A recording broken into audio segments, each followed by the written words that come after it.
Už natáčíš?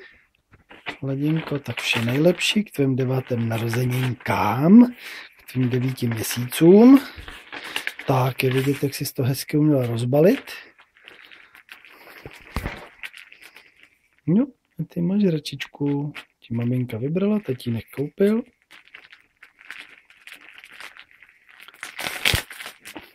A babička dala penízky.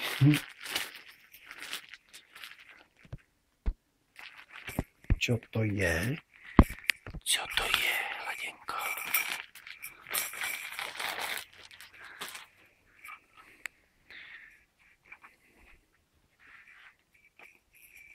Co to máš pěkného?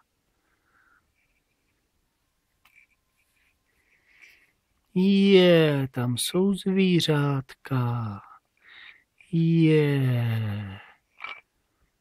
Ty jsou krásný. Tam je králíček, tam je košeček, co tam je, rybka, morče. My se budeme spolu učit zvířátka, viď?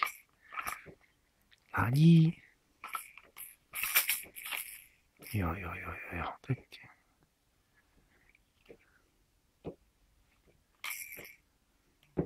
Haduško.